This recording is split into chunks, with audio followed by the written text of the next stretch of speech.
আসসালামু আলাইকুম এভরিওয়ান, শুরু করছি আরেকটিবার গল্প। পর্ব সংখ্যা ৩। লেখনীতে ইশরাত ইতি। তহুরা ভিজিয়ে রাখা ডাল শিলনোড়ায় বাড়ছে। আজ তার মেজাজ ঠিক নেই। সারাদিন বিদ্যুৎ নেই, পানি শেষ। বালতিতে করে যতটুকু পানি তুলে রেখেছিল তাও শেষের পথে। এই এলাকায় আজকাল ঘন ঘন লোডশেডিংয়ের সমস্যা দেখা দিচ্ছে। বরিশাল এই দিকটা দিয়ে ভালোই আছে, লোডশেডিং খুব কম হয় বরিশালে। রেজাউল কবির এসে রান্নাঘরের দরজার বাহিরে দাঁড়ায়। তহুরা তার উপস্থিতি টের পেয়ে বলে, কে ফোন করেছে? উর্বির শ্বশুরবাড়ি থেকে? উত্তর দেয় রেজাউল কবির। কি বলল? উর্বির সাথে কথা হয়েছে? আমাদের সবাইকে দাওয়াত দিয়েছেন, কাল বউ ভাত। ও বাড়ির মেজ ছেলের বারবার করে বলেছে যাতে আমরা সকলে যাই। ডালবাটা থামিয়ে দেয় তহুরা, বলে, তুমি গেলে যেও, আমি পারবো না, আমি উর্বির সামনে গিয়ে দাঁড়াতে পারবো না। রেজাউল কবির দীর্ঘ নিঃশ্বাস ফেলে। তার আদরের বোন, যাকে তিনি ছোট থেকে কখনো রাতে কোনো আত্মীয়র বাড়িতে রাখেননি, সেই মেয়ে আজ 2 দিন হবে বাড়িতে নেই। বাড়িটা মাতিয়ে রাখা মেয়েটা চলে যাবার পর বাড়িটা খালি খালি লাগছে। রেজাউল কবির তার হাতের দিকে তাকায়। তার ইচ্ছে করছে চুলায় ঢুকিয়ে হাত পুড়িয়ে ফেলতে। এই হাত দিয়ে সে তার আদরের বোনকে মেরেছে। তহুরা আবার জিজ্ঞেস করে, উর্বির সাথে কথা হয়েছে? না, জানতাম ওই মেয়ে আমাদের সাথে কথা বলবে না। আমরা ঠিক করিনি মেয়েটার সাথে। আমি তোমাকে বারবার বলেছি, আরেকটিবার ভেবে দেখো। তুমি শোনোনি। তোমার কাছে তোমার মান সম্মান বড় হয়ে গিয়েছিল, এখন বোঝো কেমন লাগে। রেজাউল কবির অসহায়ের মতো তাকিয়ে থাকে। তার কাছে মনে হচ্ছে তিনি পৃথিবীর সব থেকে নিকৃষ্ট বড় ভাই। উর্বি দূর থেকে দাঁড়িয়ে সামিউল আর অন্তরাকে দেখছে। মোহনা দুজনকে খাবার পরিবেশন করে দিচ্ছে। আজ সারাদিন না খেয়েছিল। উর্বি অবাক হচ্ছে, এত কিছুর পরেও সামিউলের উপরে রাগ হচ্ছে না, বরং সামিউল আর অন্তরাকে দেখতে বেশ ভালো লাগছে। দুজনকেই ভালো মানিয়েছে। সামিউল লম্বা, এইবারের সব ছেলেরাই লম্বা, তাদের পাশে লম্বা বউকে মানায়। মোহনা লম্বা, অন্তরাও লম্বা, উর্বি খাটো। পেছন থেকে আজমির ডাক দেয়, উর্বি। উর্বি ঘুরে তাকায়। তোমাকে মা ড্রয়িং রুমে ডাকছেন। কয়েকজন মহিলা এসেছে তোমায় দেখতে। সম্পর্কে তারা তোমার ফুপু শাশুড়ি হয়। গিয়ে তাদের সালাম দেবে, পা ছুঁয়ে না, মুখে বলে সালাম দিবে। জি আপা, উর্বি বলে। মাথার ঘোমটাটা টেনে যাও, তারা পুরনো দিনের মানুষ তো। উর্বি মাথার ঘোমটা টানে। তার ব্যাপারগুলো কেন যেন বেশ ভালোই লাগছে। জীবনটা কাছের মানুষের চিৎকারে একঘয়ে হয়ে গিয়েছিল। একটা নতুনত্বের গন্ধ পাচ্ছে। আজমিরি উর্বির দিকে তাকিয়ে থাকে মুগ্ধ হয়ে। কোথাও যেন বড় ভাবির সাথে এই মেয়েটার মিল খুঁজে পায়। আজমিরি বলে, তুমি যাও, আমি আমিরুনকে দিয়ে নাস্তা পাঠিয়ে দিচ্ছি, নিজের হাতে পরিবেশন করবে তাদের মাঝে। উর্বি মাথা নাড়িয়ে হ্যাঁ বলে। আজমিরি বলে, এখন যাও। উর্বি চলে যায়। আজমিরি ডাইনিং রুমে ঢোকে। রুমা তাকে দেখতে পেয়ে বলে ওঠে, উর্বি মেয়েটা কি জাদু জানে নাকি রে আপা? তার এক কথাতেই মা সামিউলদের এই বাড়িতে থাকতে দিয়েছে শুধু, ওরা কাল থেকে আলাদা খাবে। উত্তরের 2টো কামরা ওদের জন্য খুলে পরিষ্কার করে দিতে বলিস, ওরা যেন ওদের জিনিসপত্র নিয়ে সেখানে ওঠে। উত্তর দেয় আজমেরি। মোহনা বলে, উর্বি দরজা বন্ধ করে মাকে কি বলেছিল ভাবছি। মা এই মেয়েটাকে অনেক পছন্দ করেছে। দেখলে না, একদিনের আলাপেই মেয়েটাকে সামিউলের জন্য পছন্দ করে ফেলেছিল। সামিউলের গলায় আবার আটকে যায়।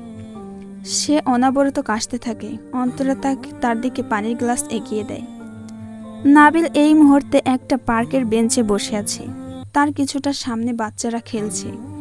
নাবিলের থেকে কয়েক গজ দূরে একটা বেঞ্চে একজন মা আর তার ছেলে মেয়েকে নিয়ে বসে আছে। নাবিল সেদিকে তাকিয়ে থাকে। তার ছোটবেলার কথা মনে পড়ে যায়। তার মা রোজ বিকেলে তাকে আর সাইমিকে নিয়ে পার্কে আসতো। হঠাৎ নাবিলের ফোন বেজে ওঠে। সাইমির ফোন। নাবিল ফোন কেটে দিতে গিয়েও দেয় না, ফোনটা রিসিভ করে কানের কাছে ধরে। সাইমি বলে ওঠে, হ্যালো নাবিল, তুই কোথায়? নাবিল কথা বলে না। সাইমি আবার বলে, নাবিল চুপ করে আছিস কেন, বল তুই কোথায়? নাবিল বলে, আছি একটা জায়গায়, ভালো আছি।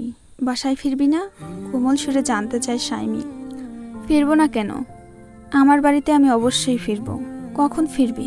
যখন মন চাইবে তখন। সাইমি চুপ করে শোনে। নাবিল বলে, টেনশন করিস না, কোনো অঘটন ঘটায়নি, আর মনে হয় না ঘটাবো। আমার মনটা খুব ভালো আজ। সাইমি বুঝতে পারে না কিছু। নাবিলের এত স্বাভাবিক ব্যবহার তার কাছে অস্বাভাবিক লাগছে। নাবিল বলে, কিরে কথা বলছিস না যে? সাইমি বলে, ছোট চাচু বাড়িতে ফিরেছে। ভালো কথা, সেটা আমাকে বলছিস কেন?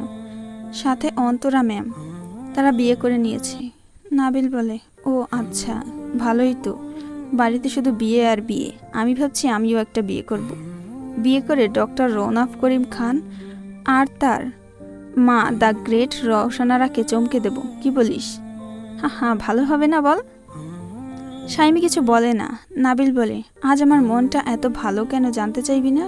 সাইমি বলে, বল কেন? আজ দাদাবাড়ি গিয়েছিলাম মামার কবরের কাছে। সাইমি চুপ করে থাকে। নাবিল বলে, আর কিছু বলবি? তুই ফিরে আয় নাবিল, শর্মি কাঁদছে। দেখি। নাবিল ফোন কেটে দেয়। মাগরিবের আজানের সময় হয়ে গিয়েছে। পার্ক থেকে লোকজন চলে যেতে শুরু করেছে। নাবিলও উঠে দাঁড়ায়।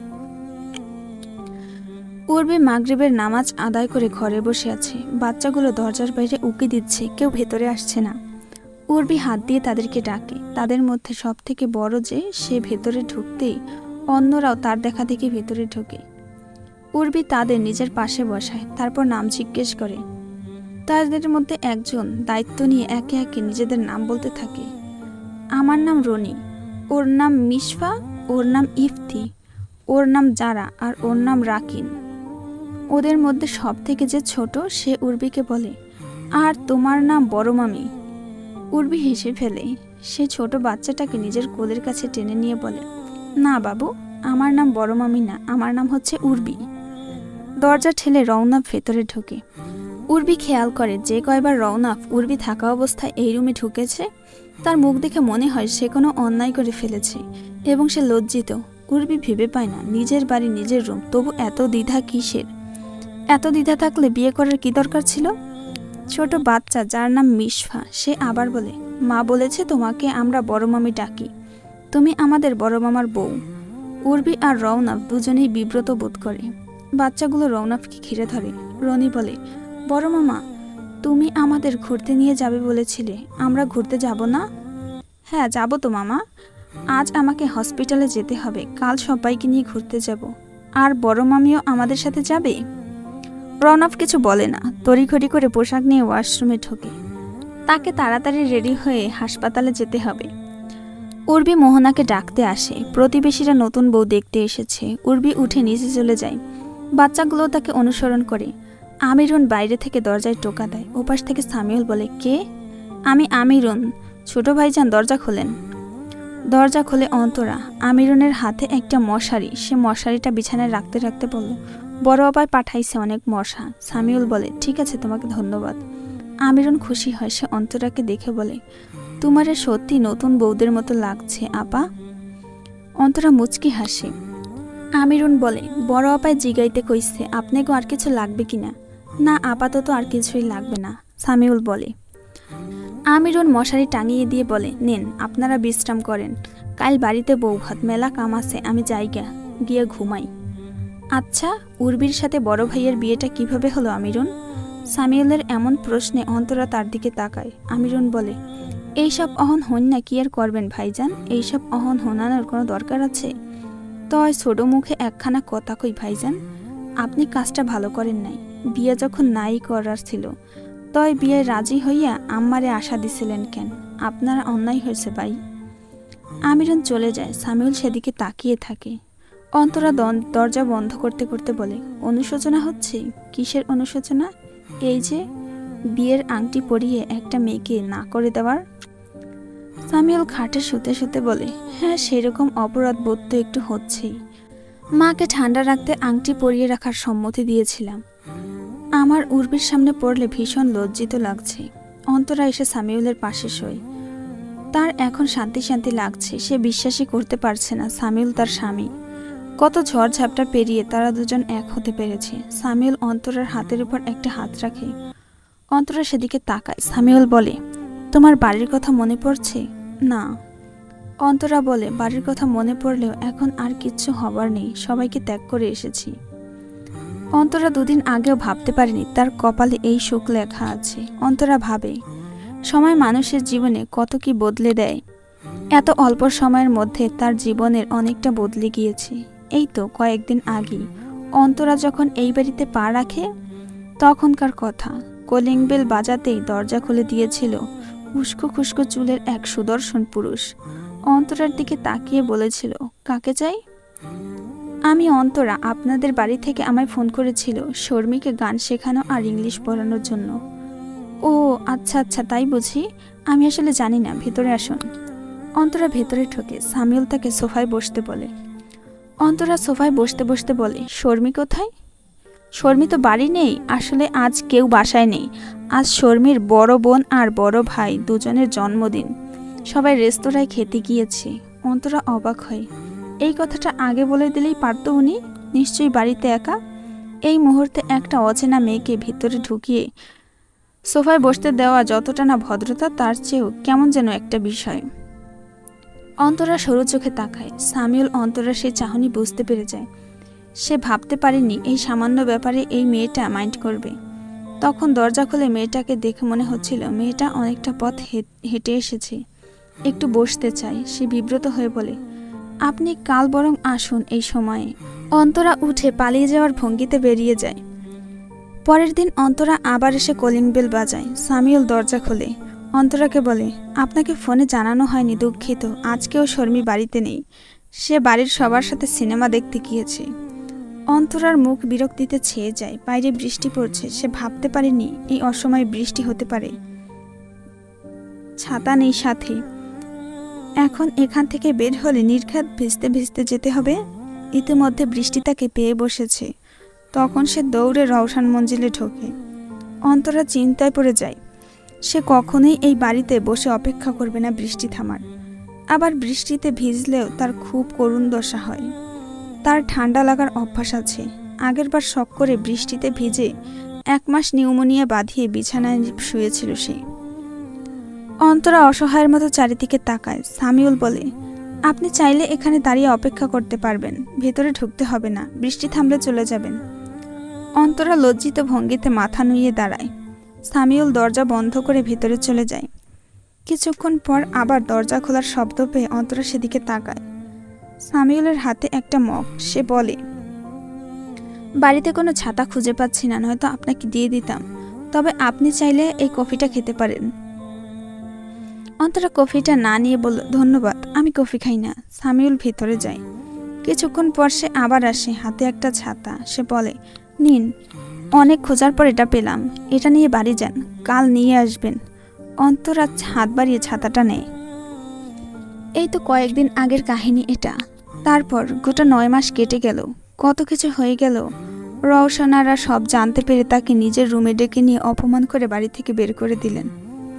এই তো কয়েকদিন আগের কাহিনী যেন সব। সামিউল অন্তরার মুখের ওপরে থাকা একগোছা চুল আঙুল দিয়ে কানের গুজে দিতে দিতে বলল, এই অন্তু, কি ভাবছ? কিছু না, অস্ফুট স্বরে বলে চুপ করে যায়। তারপর আবার বলে, জানো, তোমাদের বাড়িতে অনেকটা শান্তি শান্তি লাগছে। কাল শিউলিদের বাড়িতে আমি সারা রাত ছটফট করেছি। তুমি তো নাক ডেকে ঘুমিয়েছিলে, আমি একটুও ঘুমাতে পারিনি। আজ রাতেও পারবে না। সামিউল খুব স্বাভাবিক গলায় বলে। অন্তরার গাল দুটো লজ্জায় লাল হয়ে যেতে চায়। সে কিছু একটা বলতে যাবে, সামিউল সেই সুযোগ দেয় না। সে তার বউকে পরম আদরে কাছে টেনে নেয়। ড্রয়িং রুমের বাতি এখনো জ্বলছে। কেউ জেগে আছে। আজমিরি সিঁড়ি দিয়ে নিচে নামে। রওশনারা সোফায় আধশোয়া হয়ে বসে আছে, তার চোখ বোঝা অবস্থায়। আজমিরি তার মায়ের কাঁধে হাত রাখে। রওশনারা তার দিকে তাকায়। কিরে, তুই এখনো জেগে আছিস যে?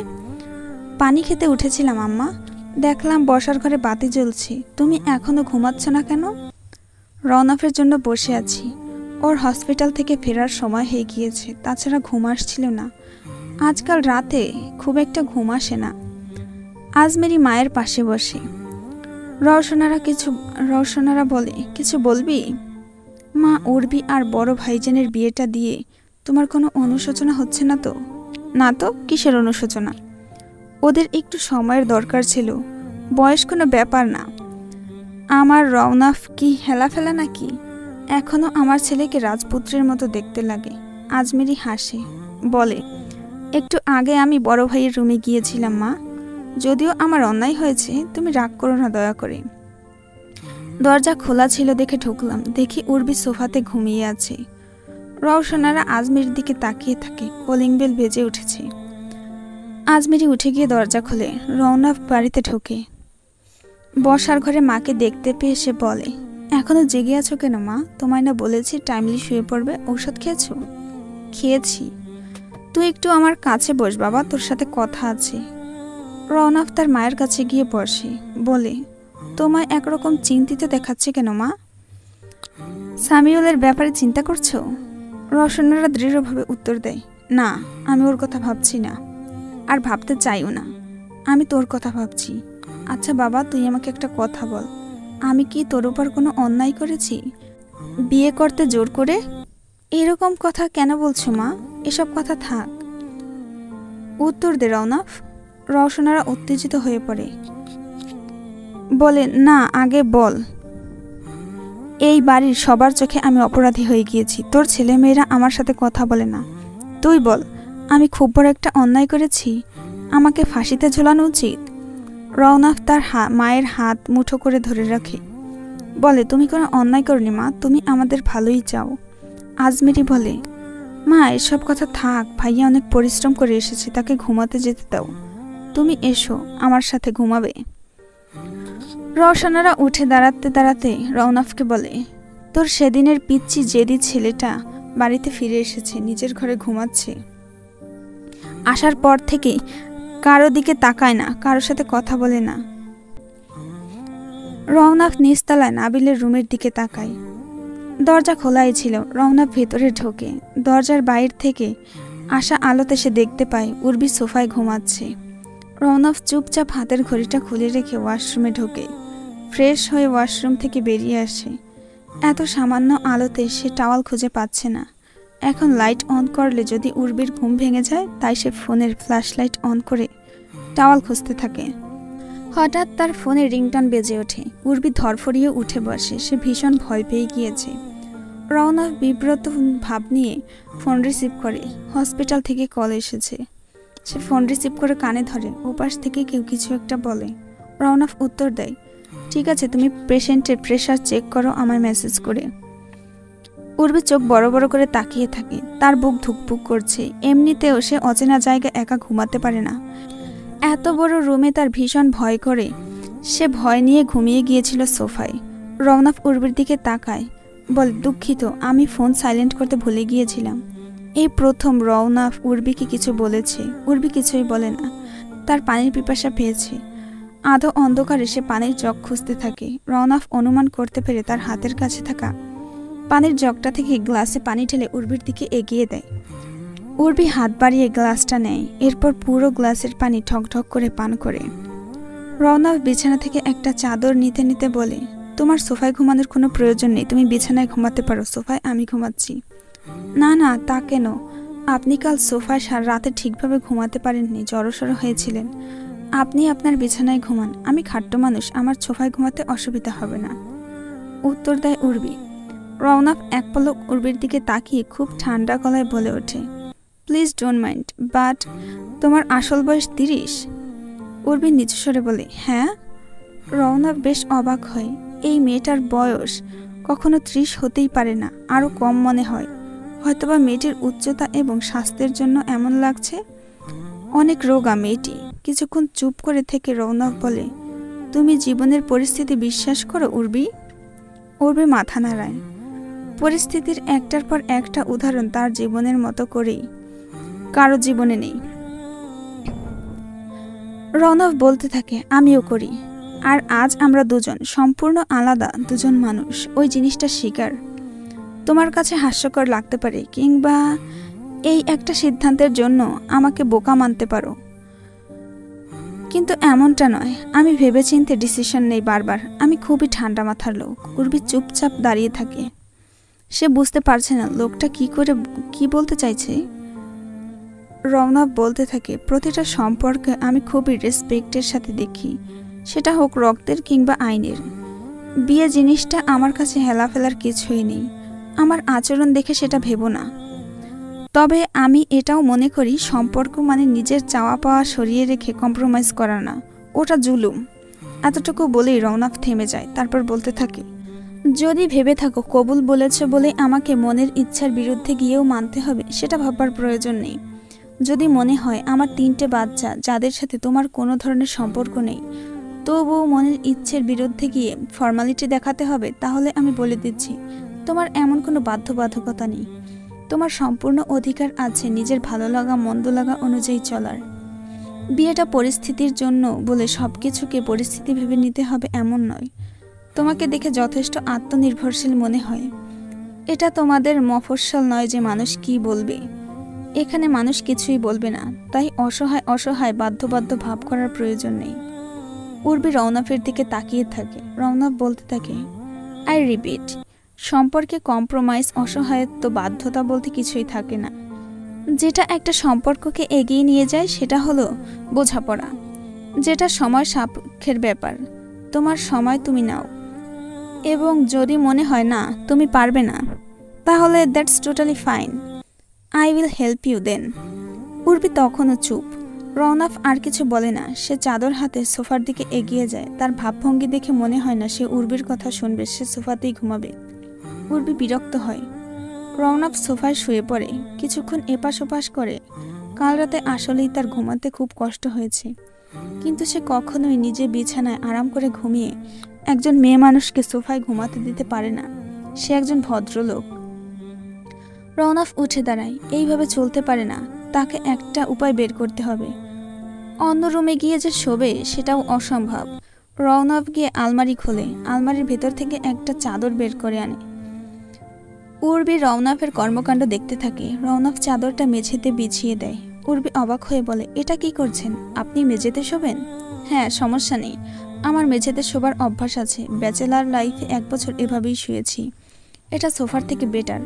যাই হোক, হাত পা ছড়িয়ে ঘুমানো যাবে। সেরকম হলে আমি মেঝেতে ঘুমাবো, আপনি আপনার বিছানায় থাকুন, উর্বি অনুনয়ের ভঙ্গিতে বলে। রওনাফ কোনো উত্তর দেয় না। উর্বি বুঝতে পারে এই লোক তার কথা মানবে না। সে হতাশায় চারিদিকে তাকায়। হঠাৎ রওনাফকে বলে, আমার কাছে একটা অন্য অপশন আছে। রওনাফ মাথা তুলে উর্বির দিকে তাকায়। রাত 3:26। যখন রওশন মঞ্জিলের সবাই গভীর ঘুমে আচ্ছন্ন, রওনাফের ঘরে তখনও বাতি জ্বলছে। রওনাফ চুপচাপ দাঁড়িয়ে আছে, তার দৃষ্টি উর্বির দিকে। উর্বি কিছু একটা বানানোর চেষ্টায় আছে। সে আলমারি থেকে একটা চাদর বের করে এনেছে। সেই চাদরটা দিয়ে কিছু একটা বানানোর চেষ্টা করছে উর্বি। রওনাফ ভেবে পায় না উর্বি কি করছে। উর্বি চাদরটাকে খাটের লম্বালম্বি করে মাঝ বরাবর টাঙিয়ে দেয়। রওনাফ অবাক হয়ে জিজ্ঞেস করে, এটা দিয়ে কি হবে? উর্বি বলে, আপনার খাটটা অনেক বড়, খাটটাকে ভাগ করে নিলাম, আপনি ওই পাশটাতে থাকবেন, আমার কোনো অসুবিধা হবে না। রওনাফ ভেবাচাকা খেয়ে যায়। হতভম্ব ভাব নিয়ে বলে, আর ইউ শিওর? উর্বি মনে মনে হাসে, তারপর মাথা নাড়ায়, তার কোনো অসুবিধা নেই। রওনাফ মেঝে থেকে চাদর আর বালিশ তুলে তার পাশটাতে রাখে। তার চোখে মুখে সংকোচ। উর্বিও তার পাশটাতে শুয়ে পড়ে। তার খুব ঘুম পাচ্ছে। জানালার ফাঁক দিয়ে কেউ তাদের দিকে তাকিয়ে আছে। সে হলো পূর্ণিমার চাঁদ। সে রাতের পাখিদের কাছে প্রশ্ন করছে, এই পর্দাটুকু কতখানি মজবুত? অনেক বেশি মজবুত। দুজন ভিন্ন সময়ের মানুষ, সম্পূর্ণ ভিন্ন মতের, ভিন্ন চিন্তাধারা, ভিন্ন তাদের চাওয়া পাওয়া। দুটো আলাদা সময়ের মানুষকে নিয়তি একটা সময় বেঁধে ফেলেছে। এদের সময় এখান থেকে একসাথে চলবে। আচ্ছা, এরা কখনো এই পর্দা সরিয়ে ফেলতে পারবে? রাতের পাখিরা উত্তর দিতে পারে না। পায়ের উপর পা তুলে মেয়েটা খুব কুৎসিত ভঙ্গিতে বসে আছে। উচ্ছ্বাস কিছুটা টলছে। মিলি উচ্ছ্বাসের দিকে তাকিয়ে বলছে, কি কপাল তোমার! জামিন হবার কোনো চান্সই ছিল না, হুট করে হয়ে গেল। তবে জামিন আর 2 রাত আগে হলে কি হতো? আমার ভীষণ আফসোস হচ্ছে। জামিন 2 দিন আগে হলে উর্বি এতক্ষণে তোমার বুকে থাকতো। উচ্ছ্বাস দুলছে।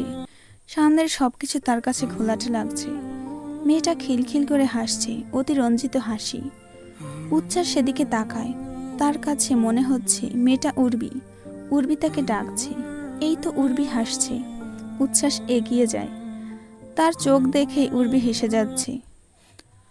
উচ্ছ্বাস তার কাল্পনিক উর্বির কাছে যায়, উর্বির গালে দুটো হাত দিয়ে ধরে বিড়বিড় করে বলে ওঠে, উর্বি, আমি তোমাকে বিয়ে করব, আমি সত্যি তোমাকে বিয়ে করব। মেয়েটা উচ্ছ্বাসকে ধাক্কা দেয়। এই, কে উর্বি? আর আমি মিলি, ভুলে গেলে? তোমাদের বন্ধু। উর্বিকে মাথা থেকে বের করতে পারছো না? উচ্ছ্বাস মেয়েটার দিকে তাকায়। এই মেয়ে তো উর্বি না? উচ্ছ্বাস হাসে, বলে, হ্যাঁ, তুই তো উর্বি না, তুই তো একটা বাজে মেয়ে। আমার উর্বি কখনো তোর মতো লোকের সাথে শুয়ে বেড়ায় না। মিলির রাগ হয়, তাচ্ছিল্যের হেসে বলে, তোমার সতী উর্বি এখন রোজ তার বরের বুকে শুয়ে আদর খাবে। মিলি উচ্চস্বরে হাসতে থাকে। সেই হাসি উচ্ছ্বাস সহ্য করতে পারে না। মিলির চুলের মুঠি ধরে বলে, চুপ, একদম চুপ, হাসবি না। মিলি হাসি থামায় না। উচ্ছ্বাসের রক্ত গরম হয়ে যায়। তার ইচ্ছে করছে মিলির গলায় ছুরি চড়িয়ে দিতে। সে হাত দিয়ে ছুরি খুঁজে পায় না, মিলির গলা চেপে ধরে। মিলি অনেক কষ্টে উচ্ছ্বাসের হাত থেকে নিজেকে ছাড়িয়ে নেয়। তার কাশি উঠে গিয়েছে। সে চিৎকার দিয়ে বলে, রাত দুপুরে ডেকে এনেছে, ফাইজলামি হচ্ছে নাকি? তোর দেবদাসগিরি ঘুম আমি ঘুচিয়ে দেব, জানোয়ার। মিলি হোটেল রুম থেকে বেরিয়ে যায়। উচ্ছ্বাস উবু হয়ে পড়ে থাকে। তার নেশা কাটছে না। সে কল্পনা করে উর্বিকে একটা লোক ছুঁতে এগিয়ে যাচ্ছে। উর্বি তার দিকে তাকিয়ে হাসছে, তাকে বাধা দিচ্ছে না। লোকটা উর্বির কাছে এগিয়ে যায়, উর্বির বুক থেকে শাড়ির আঁচল সরিয়ে ফেলছে। উচ্ছ্বাস না বলে চিৎকার দিয়ে ওঠে।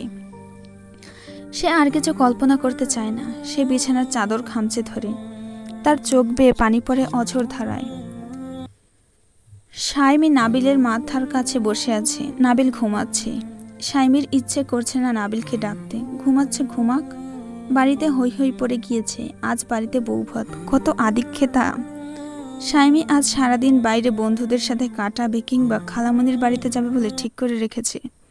সে নাবিলকে সেটাই বলতে এসেছে। নাবিলের ঘুম ভাঙছে না, হয়তো এত তাড়াতাড়ি ভাঙবেও না। বাড়িতে বেশি লোকজন আসার আগে সাইমিকে বাড়ি থেকে বের হতে হবে। সাইমি উঠে দাঁড়ায়। নাবিল তখন উঠে পড়ে। সাইমিকে বলে, কিছু বলতে এসেছিলি? হ্যাঁ, আমি একটু বেরোচ্ছি, সন্ধ্যা নাগাদ ফিরবো। ওরা সবাই ঘুরতে যাবে, ওদের সাথে যাব। তুই যাবি?